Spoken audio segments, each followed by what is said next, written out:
संविधान का उल्लंघन कर रही है प्रवर्तन निदेशालय, सुप्रीम कोर्ट ने लगाया जमकर फटकार। नमस्कार, न्यूज़ नेशन देख रहे हैं आप और मैं हूं आपके साथ साक्षी झा। इस वक्त की बड़ी खबर सामने आ रही है जहां पर सुप्रीम कोर्ट ने प्रवर्तन निदेशालय को बड़ा झटका दिया है। साथ ही उन्होंने ईडी पर आरोप लगाया है संविधान का उल्लंघन करने का। दरअसल एक मामले में सुप्रीम कोर्ट ने ईडी को ये फटकार लगाई है। आपको बता दें कि सुप्रीम कोर्ट ने गुरुवार यानी कि आज प्रवर्तन निदेशालय पर सख्त टिप्पणी करते हुए कहा कि ईडी संविधान का उल्लंघन कर रही है। सर्वोच्च न्यायालय ने गुरुवार को तमिलनाडु राज्य विपणन निगम यानी कि TASMSC के मुख्यालय पर छापेमारी के लिए प्रवर्तन निदेशालय यानी कि ईडी को फटकार लगाई और इस मामले के संबंध में उसके द्वारा शुरू किए गए धन शोधन मामले में केंद्रीय एजेंसी की कार्रवाई पर रोक लगा दी। भारत के मुख्य न्यायाधीश BR गवई और न्यायमूर्ति ऑगस्टीन जॉर्ज मसीह की पीठ ने कहा कि ईडी सभी सीमाओं को पार कर रहा है और एक सरकारी निकाय के खिलाफ कार्रवाई शुरू करके संविधान का उल्लंघन कर रहा है।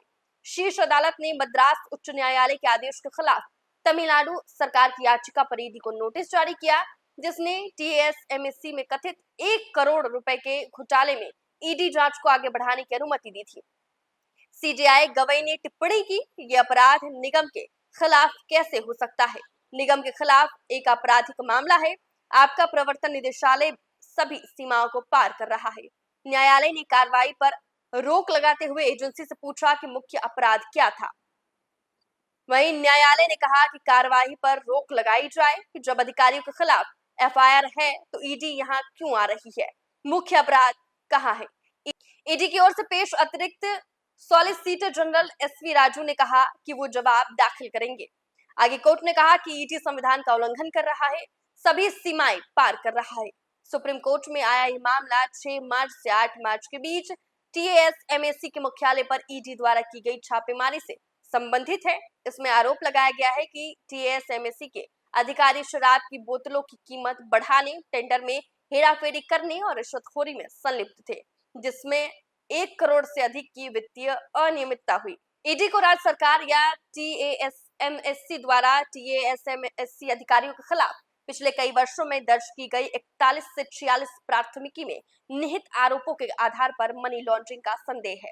हालांकि DMK के नेतृत्व वाली राज्य सरकार और TASMSC ने ईडी पर अपनी शक्तियों का अतिक्रमण करने का आरोप लगाया है और मार्च में की गई छापेमारी को अवैध बताया है। उन्होंने मद्रास उच्च न्यायालय में ईडी की छापेमारी की वैधता को चुनौती दी, जिसने याचिका को खारिज कर दिया। इसके बाद मामला आज शीर्ष अदालत पहुंचा। इसी में अब सुप्रीम कोर्ट ने कहा कि ईडी संविधान का उल्लंघन कर रही है। तो देखिए, आज सुप्रीम कोर्ट ने ईडी को जमकर फटकार लगाई है और उन्होंने ये भी आरोप लगाया है कि ईडी संविधान का उल्लंघन कर रही है। साथ ही आपको बता दें कि ईडी ने बीते दिनों तमिलनाडु के विपणन निगम के मुख्यालय पर छापेमारी की थी और इस छापेमारी पर सुप्रीम कोर्ट ने ईडी को फटकार लगाई है। फिलहाल के लिए इस खबर में इतना ही। आप देखते रहें न्यूज़ नेशन।